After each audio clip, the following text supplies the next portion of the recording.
What's going on, guys? My name is Michael. Welcome back. So in today's video, I have over 95 new features that have been introduced in iOS 14. So I am very impressed with iOS 14 with what I've seen so far. I've had it on my phone for almost a week here. I installed it just after WWDC, and I wanted to play around with it a little bit to really get a feel for it before telling you guys what I think. So in this video, I have compiled just under 100 new features in iOS 14, and some of them are pretty big changes. So this video is going to be quite long, so get ready, maybe grab some snacks or something, because we have a lot to cover in this video. Let's go ahead and get started right now.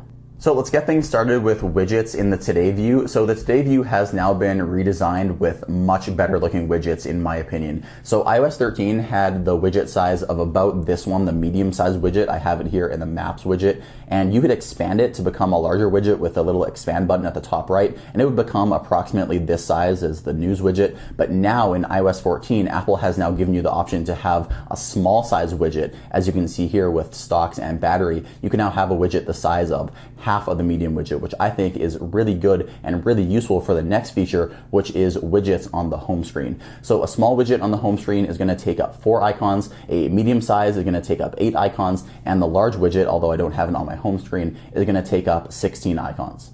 So widgets on the home screen is really cool, but they can take up a lot of space on your home screen, and you might not want to just see that information for that one app permanently taking up space at the top of your screen, and that's where Smart Stacks come in. So Smart Stacks is the option for the OS to automatically switch your widgets depending on what it thinks you want to see. So I actually have a Smart Stack here at the top of my iPhone screen, as you can see by these dots next to the widget. And if you want to add one of these for yourself, all you have to do is tap the plus icon at the top left, and now you're into all of your widgets. Now, if you scroll down here a little bit, there's an option for Smart Stack. Now, this is available in small size and medium size. You can simply click Add Widget or pick it up and drop it onto your home screen, and then you'll have a smart, automatically rotating stack of widgets that will switch based on time of day, depending on what your phone thinks you want to do next. And if you don't want to use the Smart Stack, you can also create your own stack of widgets. So as you can see here, I have this small size widget on the right side of my home screen, and I'm currently using it for notes and weather. As you can see here, I only have 2 widgets. And if I want to add something like activity, I can do that really easily. All I have to do is click the plus icon, grab fitness right here, and this is a little glitchy because it's a beta, but if I can get it to stack just right, I can get it to stack just like that. So hopefully Apple can fix the glitch that you saw right there with the widgets getting out of the way of each other. It's kind of glitchy right now because it's a first beta, but again, I expect that to be fixed. It's still really cool that you can either choose between the Siri suggestions Smart Stack and also creating your own stacks. It really makes the OS feel a lot more customizable than iOS 13. And you can actually edit these widgets also. So say for example, you want to change the weather widget to show something other than your current location. You can definitely do that. All you have to do is haptic touch on the widget and click Edit Weather. And now this is going to take you into an edit page where you can edit whatever location you want to see. So you can change it from your current location to pretty much any location that you want to search that you can find in the weather app. I'm going to keep that as my current location, but it is nice to know that you can set a different location, for example, maybe a travel location, and you could have that right next to your current location. So just infinite levels of customizability with the widgets. I really love how far Apple went with this year. And another big change this year in iOS 14 is called the app library. So if you swipe to the right on your home screen, you can see all of your apps now live inside the app library. Now what you can do is you can actually hide your pages of apps that you don't have memorized, and you can put them in the app library. So I only have 1 page of apps, but when I first installed the iOS 14 beta, my home screen looked a lot more cluttered because I had all of these other apps taking up space on my home screen. And all I did is I unchecked all of these pages, and then I clicked done, and then all I have is this one home screen. And then if I swipe right, I can find all the other apps that I don't need all the time, but it's still nice to know that they have a place on my phone. At the top left, we have Siri suggestions. The top right, we have recently added, and then everything below that is going to be sorting based on the apps on your phone. So you can see we have social, and then productivity, and then reference and reading. And this is a little bit weird. I wish Apple would let us change the sorting of these apps, because I don't think 2 weather apps are reference and reading, and just a few of these apps are sorted very weird. I don't think the home security app should be lifestyle. So I think Apple should let us edit these, and also I think they should have a way to separate the look of these two pages compared to these pages, because these ones are going to be changing all the time, whereas these might not be changing so much. So maybe Apple could change the color coding on these top two ones, because these are going to be suggestions based on what you have downloaded recently and what you use all the time, and these ones down here are sorted a little bit differently. So hopefully later in the betas, Apple can tweak the app library and make it a lot better. And also, if you tap on the search field at the top, not only can you search, but you also get an A to Z list of all of your applications on your device, which you can scroll through on the right using your thumb. And if you jump into settings and go to home screen, there are a few new settings. So you can choose to have notification badges turned off or on in the app library. I have that turned off just because I like the clean look. And also you can choose when you download new applications if you want them to go to your home screen and go on a new page, or if you want them to just live in the app library. This setting is very similar and it reminds me a lot of Android. So Spotlight search has also been greatly improved in iOS 14, and one of my favorite new features is the option to launch apps directly within Spotlight. So say for example, I want to launch weather. I don't have to search for it. All I have to do is start typing weather and then just tap go, and it's going to open the app that I want to. And because I most recently opened this weather radar app compared to the regular weather app, it knew that this is the app I wanted to open instead of this application. So it definitely uses a lot of on-device intelligence to know what you want inside Spotlight, and I definitely appreciate this change. And we were just talking about Siri intelligence, and Siri itself also has a new UI. So Siri no longer takes over the whole screen of your iPhone, and when you trigger Siri, it's only a small little animation at the bottom of your screen, and then when it gives you information, if Siri is going to be talking back to you, it's going to be shown at the bottom, but then if it's going to be giving information to you rather than talking to you, the information is going to come up at the top. So I'll show you that right now. So as you can see, when I ask it to tell me a joke, it puts the text at the bottom, which is easier to read. But when I want to ask for information, it's going to come up from the top. What's the weather for tomorrow? And then it puts it up here at the top. So a little bit of a different UI here, and it does dim out the background of whatever you're using, so you do know that you're not able to access it. I do find it a little bit weird that it shows your home screen, but then as soon as you try to interact with your home screen, Siri kind of just goes away. So it's kind of useless. Siri doesn't really have any extra functionality now that you can just see whatever you're under. It just kind of makes it look a little bit nicer. It doesn't really add any functionality. But Siri is now able to get more facts from the internet also. So I don't think it's working as well right now in the iOS 14 beta, but you know when you ask Siri a question and it's really stupid and all it says is, I don't know the answer to that, but this is what I found on the internet. Well, now hopefully Siri is going to be able to do that a lot less, and it's just going to be able to read you quick answers from Google instead of telling you what it found on the internet. So here's another really nice change. So for older iPhones, when you are recording video in the camera app, or I guess before you go to record video, you can now change the video resolution and frame rate directly within the camera app, and this now works on older iPhones. So this was already a feature for the iPhone 11, 11 Pro, and 11 Pro Max, but this now works on, I believe, the iPhone 10 and the iPhone XS. I don't know if it works on any iPhones older than that, but tell me in the comments down below. So as you can see here, if I want to change it from 4K to 1080p, I can just tap it. And if I want to change it from 30 FPS to 60, all I have to do is tap it right there. This is really nice that Apple is bringing this feature to older iPhones. Another cool change I like inside Control Center is your HomeKit accessories that you use commonly are now right on the front page of Control Center. You no longer have to tap on the home widget to get to them. So as you can see here, I have 3 of my favorite home scenes set here in the Control Center, and these will rotate based on time of day, what the OS thinks you want to use at the current time. So as you can see, I only have my nighttime scene here at the top, but both of my daytime scenes. And then as the sun goes down, the Control Center is going to recommend my night scenes a little bit more than my daytime scenes, just because it knows I want to set the lights a little bit darker at nighttime. If you do want to get to all your controls though, the option is still here inside Control Center, and it does have a nice UI with the blur background. Although it is nice that you have access to these scenes right within Control Center with one swipe. Inside of Control Center settings, we do also have some new toggles, which I'll show you. But first, here is the toggle to turn off those home controls, which I was talking about. So if for some reason you find this annoying, you can shut those home controls off in Control Center. But in Control Center for iOS 14, we do have a few extra toggles. 2 of them are sleep mode and sound recognition. So I'll turn both of those on. One of them I like and one of them I really don't. So sound recognition is pretty cool. So this is for people who are impaired, who have hearing issues, and say for example you want to know when the UPS guy is at your door because you don't want to miss your new iPhone getting delivered. You can turn this on and you can set your iPhone so if it hears these different sounds, it will automatically alert you, and it'll also alert you on your Apple Watch. So you have all these different sounds from a dog to a cat to a smoke alarm, fire alarm. I have the basic ones turned on, which I think most people should have turned on anyway. So say for example you're wearing headphones and someone is yelling down to you, they need to get your attention. That's why I have shouting turned on. And then a door knock and a doorbell. Obviously, if I have headphones on and someone's at the door, that is really useful. And also all of the emergency ones, so a smoke alarm and a fire alarm. But some of the basic ones, such as cat or dog or appliances or car horn, I think some of these could be useful for the impaired, because sometimes you don't know what's going on around you if you can't hear, and having your iPhone with its microphone have the ears for you, this is really cool. And although most people won't use this, it is awesome how much Apple invests into accessibility on their devices. It just feels like they're leaving nobody out. And here is the other toggle, which I said I really don't like. So this is sleep mode. If you have an Apple Watch with the latest beta, you can track your sleep.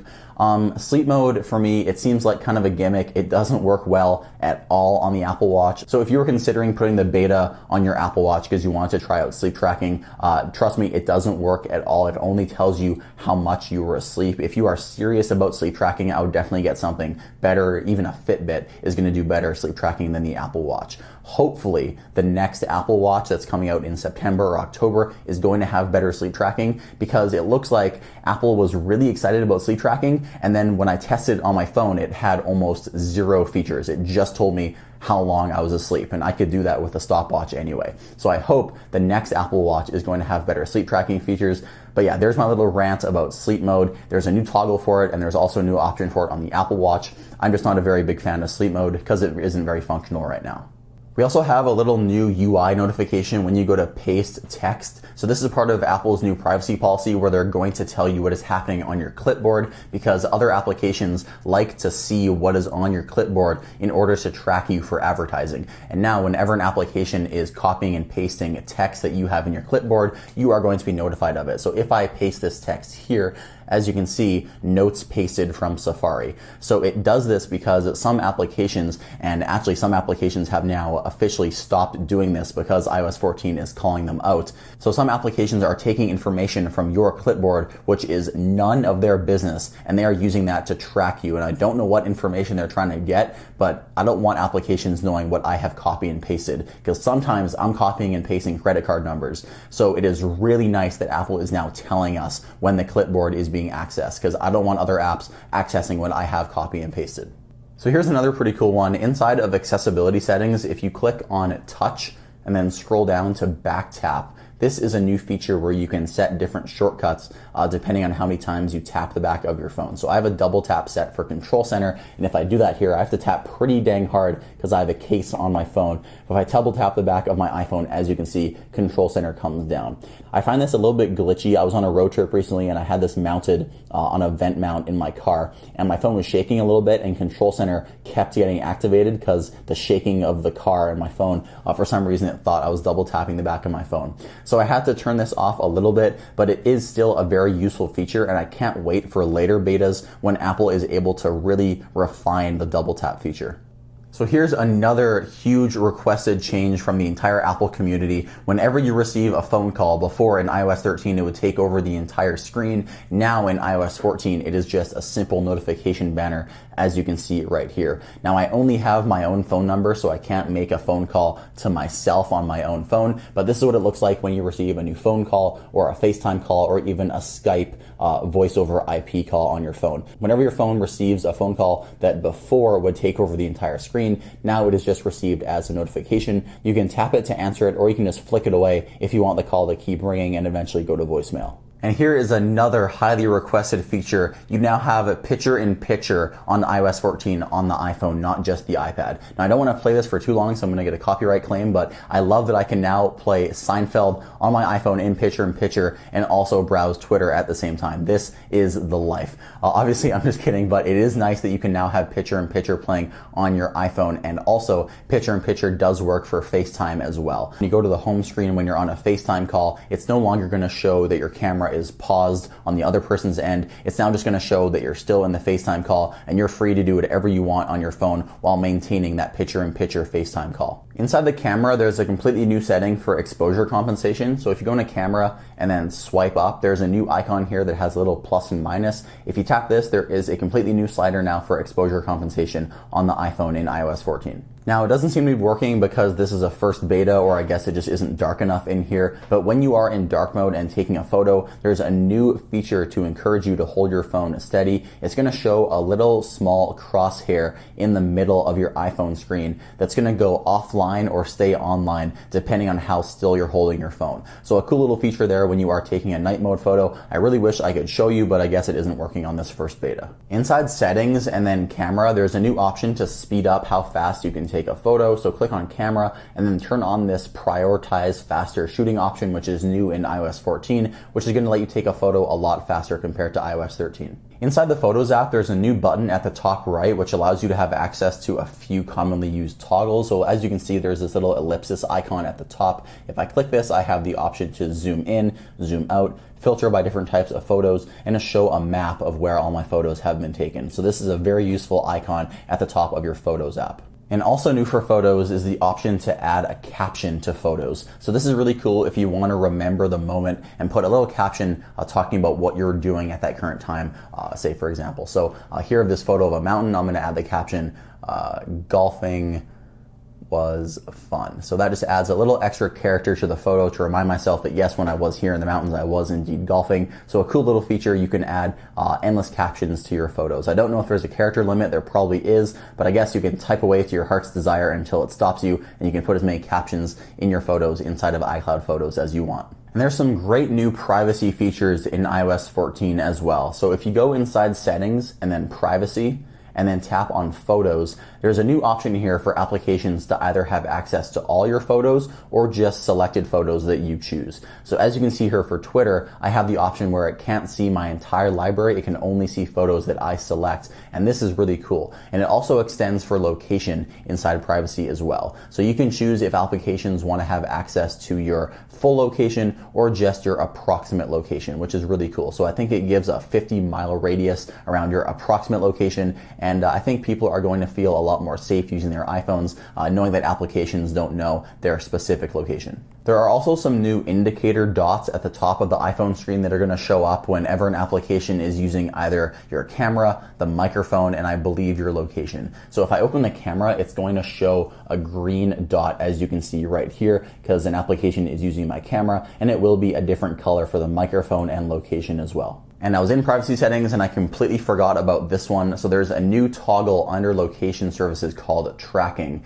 Now, when iOS 14 applications start to roll this out, this toggle will be able to turn on, but pretty much it allows you to request tracking from different apps. So you can choose to have tracking off or turned on. I don't even know why this is an option. I'm pretty sure 99.9% of people, when an application asks if they can track you, I'm pretty sure most people are going to say no. So it's nice that this is an option, and Apple definitely gives people choice, but I'm pretty sure most people are going to say no to apps tracking them. We also have some new changes inside of music. So the bottom navigation bar has been changed a little bit. As you can see here, library is now inside instead of on the outside. I don't completely remember the old order of my music application, but my muscle memory did get messed up because my library at the bottom is now in a different spot. But I do like the new look of the icons. I think iOS 13 didn't really look very good at the bottom. I like the new library icon in iOS 14 a lot, as well as all the other cleaned up icons. And now in iOS 14, when you're playing a song, you now get a color matched background, which has a really nice blur for your now playing screen.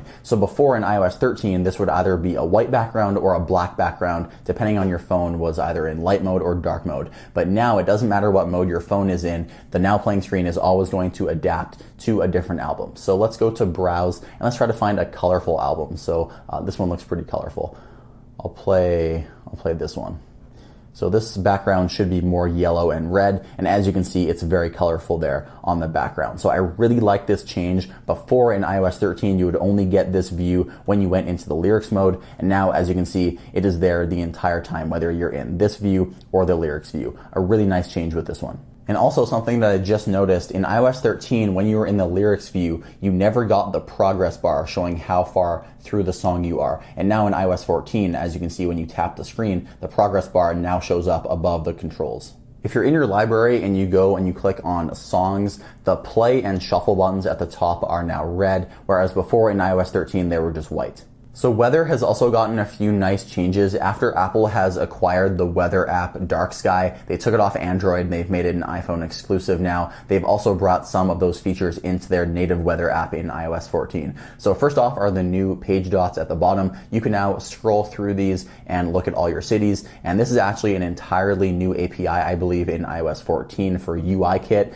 Developers are able to use this, and I think this is a much easier way to view a list view like this. And as you can see, the animation is pretty cool at the bottom. So we now have the high and the low temperature for the day displayed underneath the current temperature, which is really nice. And also we have a percentage of rain for that day. So before, if you remember in iOS 13, it's really annoying inside the weather app. You don't know if it's actually going to rain that day because it could show the rain icon even if it was a 40 or 50% chance of rain. So now inside the weather app, it now shows the percentage chance of rain. And if you are living in the US, unfortunately I don't, so I don't get this feature, but if you live in the US, you will get down to the minute data on when it's going to rain. And that's because Apple acquired Dark Sky, which has really good algorithms for predicting when it's going to rain in your area. And finally, one more change inside weather is the plus icon at the bottom has now been changed to a search icon. And now when you search for a city, so I'll search for Honolulu. Now when you search for a city and click on it, it doesn't just automatically add it to your list. It now gives you the option here at the top right with a little plus icon to add it to your list if you want to. But if you don't want to, you can just view the weather for that city and then just go down and then you're done with that city and then you're back to your list. A much better UI inside of weather. Another favorite change for me in iOS 14 is in the keyboard, and it now lets you search for emojis. So if I want to search for car, as you can see, it gives me all these options here and I can scroll through them. Before in iOS 13, it was really hard because you wanted to put emojis, but when you would type in your words, iOS would only suggest a maximum of 3 emojis. And searching for your emojis in the keyboard, I find, is a lot faster than having iOS recommend them for you. And I don't want to show you my messages app for obvious reasons, but new in iOS 14 is an option now to pin your messages at the top of the application for easy access to certain contacts that you are texting a lot. Inside of Notes, there's a new feature. If you press and hold on this letter icon, you can now get multiple options. Before in iOS 13, you couldn't even press and hold on this, but now if you press and hold, it is really simple to change the style of your font right there. And Apple also mentioned they have updated the Notes app in iOS 14 to have a much more powerful search and also a scanning of your documents. So when you are taking notes with the Apple Pencil on the iPad, the machine learning is going to be able to recognize your handwritten notes a lot better, and also it's going to be able to sort them inside of search results a lot quicker thanks to machine learning. So although I haven't been able to find it inside settings, and definitely tell me down below if you guys have been able to figure it out, but new in iOS 14 is you can now set new default mail and browser applications inside of iOS. So if you no longer want to use the Mail app and the Safari app, you instead want to use Gmail and Chrome, you are now completely free to do that, and you also get the extra benefit of being able to set the default inside your iOS settings. If we go into settings and then scroll down to voice memos, there is a new option now for lossless audio. If you click on audio quality, you can either choose compressed or lossless. I'm guessing lossless is going to use a lot more storage on your iPhone, but if you want to have the maximum recording quality of your iPhone, definitely switch it from compressed to lossless sound quality. In iOS 14, you can also get battery notifications for your connected devices. Now, these are only for Apple devices. So say, for example, my Apple Pencil battery is low. I will now get a notification on my iPad telling me to charge my Apple Pencil. And also, if I have AirPods, I will get a notification on my iPhone if I'm using them, if my AirPods reach 10% or 5% of battery, telling me that I might need to charge them pretty soon. Back inside the camera app, once again, in iOS 14, you can now start taking a quick take video with a simple press and hold of the volume down button, and then I'll start taking a video on your phone. Another cool change for the front-facing camera, which is inside settings, is the option to mirror your front-facing camera. So if you go into camera settings, you can see here for composition, there's the option to mirror your front camera. So some people don't like the way the front-facing camera kind of flips the view, and they want to see it like they saw it through the viewfinder. So if you turn this on, selfies are now going to look as they initially looked when you were framing up the photo in your viewfinder on your camera. Now I have the UI all the way scrolled up here because I don't want to show you my phone number, but here inside of FaceTime settings, there is a new option that is now back inside of iOS 14 that was completely taken away in iOS 13, which is called eye contact. So in iOS 13, I think it was called FaceTime attention correction or something like that. And now in iOS 14, it's simply called eye contact. So what it's going to do is when your eyes are actually looking at the screen instead of the camera, the software on your iPhone is going to use machine learning to make it look like you're making eye contact with that person. Some people find this creepy, and I kind of do too, so you can turn this off inside FaceTime settings if you'd like. If you have multiple Apple devices and a set of AirPods, in iOS 14, there's an option where if you put down one device and pick up another, your devices are automatically going to switch your AirPod audio. So this is pretty cool. So I have a set of AirPods Pro here, and I was watching a YouTube video. This actually happened a few days ago. I was watching a YouTube video on my iPad, and then I closed my lid, I put it down, and I kept my AirPods in. A few seconds later, I picked up my phone, and I opened the music app, and the music automatically started playing through my AirPods,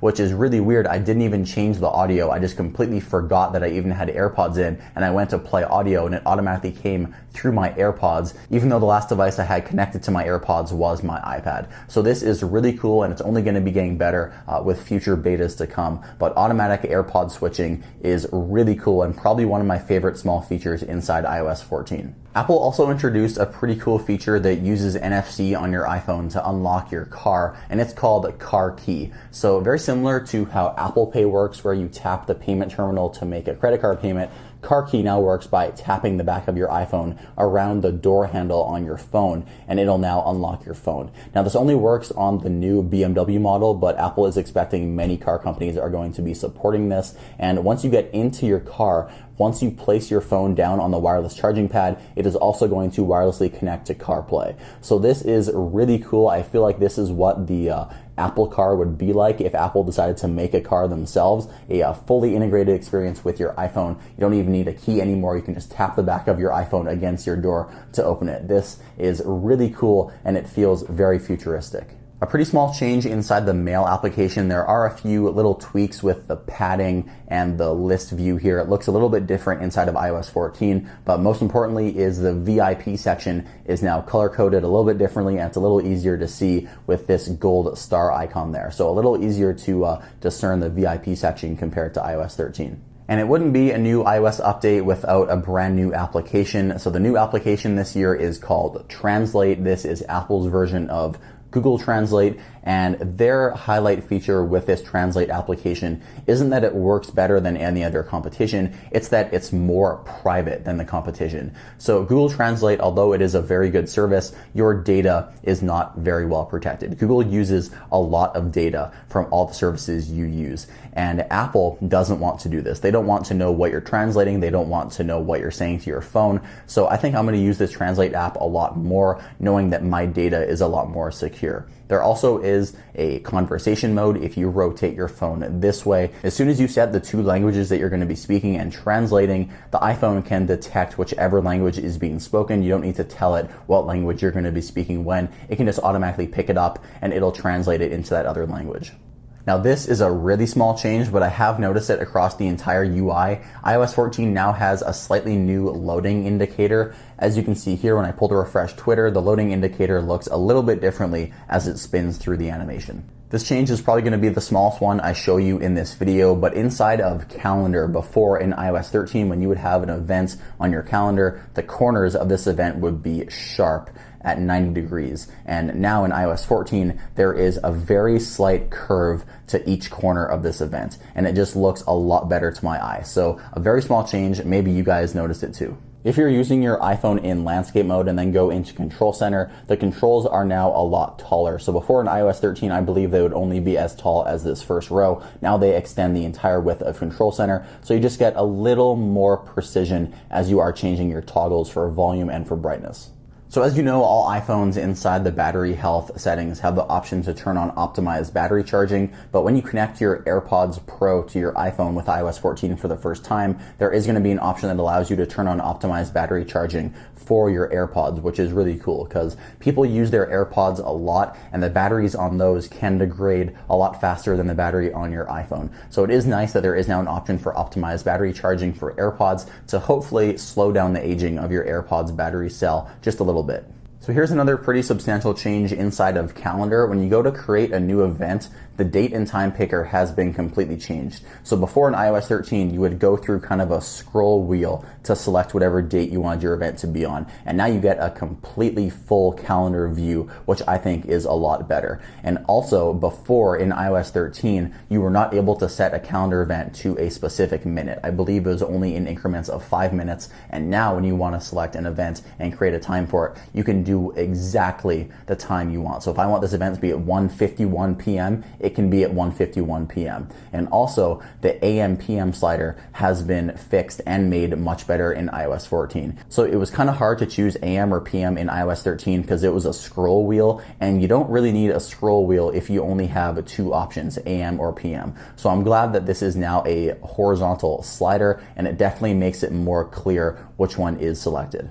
If you have the battery widget in iOS 14, alongside showing the battery of your connected Apple Watch, and if you have an iPad, it'll show your Apple Pencil. If you have AirPods connected, it'll also show the battery life of each individual left and right AirPod. Whereas before in iOS 13, it was a little bit harder to find out the battery of each individual AirPod. Now it makes it very clear inside iOS 14. Something that is really small, but something that has bugged me forever in iOS 13 is how long it took just to take a screenshot. And now in iOS 14, when you press the lock button and the volume up button, it takes a screenshot almost instantly. Whereas before in iOS 13, it would lag for about 1.5 to 2 seconds. So now you can take screenshots instantly as soon as you press in the buttons. It is so much better in iOS 14.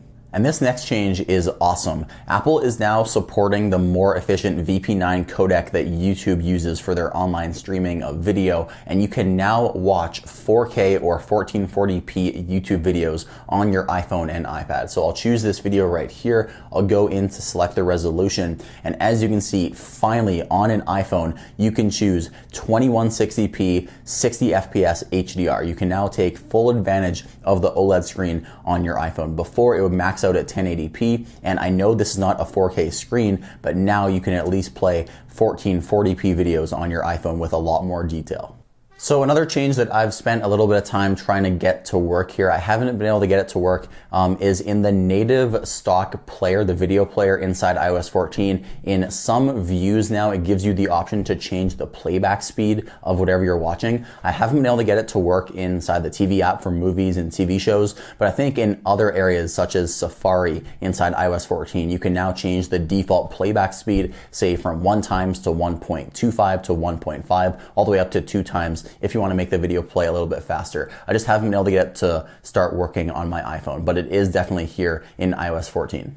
If you have an Apple Watch and you're charging it during the day, you will now get a notification on your iPhone once your Apple Watch has finished charging. And this is because of the sleep mode that I talked about before, because Apple now wants you to charge your Apple Watch before you go to bed so you can wear it all night. So I don't use sleep tracking. Like I said, I don't really need this notification, but sometimes my Apple Watch does get dead during the day. So if I have to plug it in the middle of the day, it is nice to know that my iPhone is going to notify me when my watch is finished charging. Inside the calculator app in iOS 13, this was probably one of my biggest pet peeves. Whenever you have text selected, it never showed that it was selected. It would just show the copy button above the text. It would never actually highlight the text. And now through my camera, I actually don't know if you guys are able to see this, that this text is actually highlighted, because I don't see it coming through on the camera. But believe me, this text is highlighted in a gray color, making it a lot easier to know that yes, the text is indeed highlighted. So I can go ahead and copy that. Before, in iOS 13, whenever you had text in here and you want to select it, it wouldn't get outlined.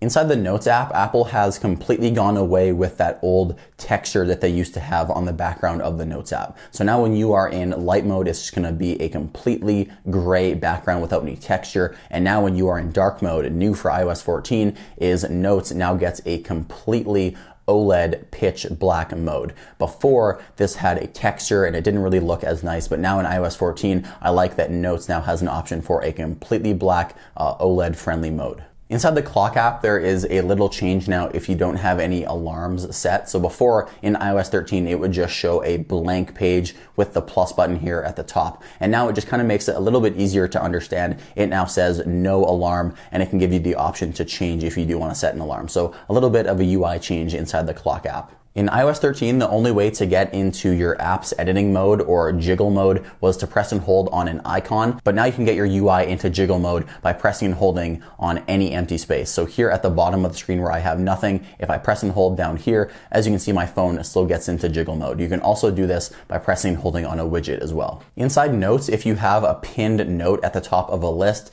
the prominence of pinned notes is now a little bit nicer at the top. As you can see, the UI looks a little bit better for pinned notes that are now at the top.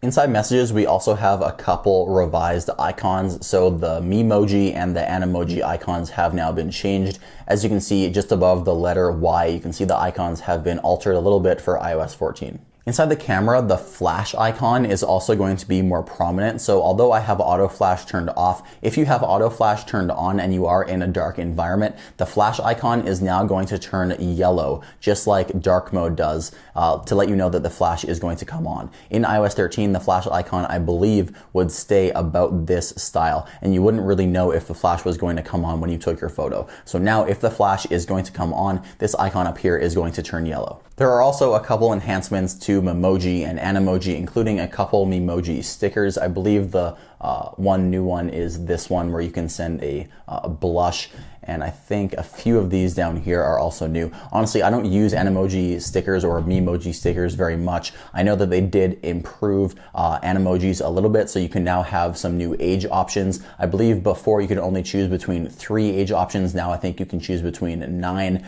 and also very fitting for the times nowadays, you can now choose to have your Animoji have a face covering on, which, like I said, is the most 2020 thing I've ever heard. So I don't use Animojis or Memoji that much, but tell me in the comments below if you're excited for these changes. If you are one of those people who uses Apple Maps instead of Google Maps, first of all, you're crazy. I'm just joking, but Apple Maps now has a couple new changes. So you can now get cycling directions inside of Apple Maps, which is really good for big metropolitan cities like Los Angeles or New York. If you have a bike that you take everywhere, you can now get cycling directions, and your iPhone will now tell you if you have stairs or if there is no bike lanes available, etc. So a lot of new information inside of Maps for people who ride a bike. So there are also a whole bunch of other features inside Maps. Apple definitely went full force with updating Maps this year in iOS 14.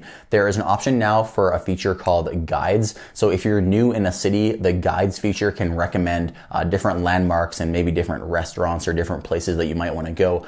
Very nice if you're exploring a new town. Also, for people that drive in very congested zones, Apple has a map that will now show you how congested an area is for traffic. And also for places like I believe Paris, there are restricted license plate zones for different days of the week, and you can now put in what day your license plate is restricted for that area, and Maps can tell you if you are allowed to go in that area or not. And also Maps is now going to tell you if there are speed cameras along your route to hopefully save you some money and not get that speeding ticket. Siri can now send an audio message, which is really cool. So for some people who weren't a fan of the Siri voice to text feature, sometimes it didn't work very well, and for punctuation, it was pretty much a mess. You can now just send an audio message if you want to get your point across really fast. You can just ask Siri to send an audio message to a specific person, and it'll go ahead and send it off really easily. Another super awesome feature that I am really bummed out isn't here yet, because I am super excited to try this out, is called HomeKit Adaptive Lighting.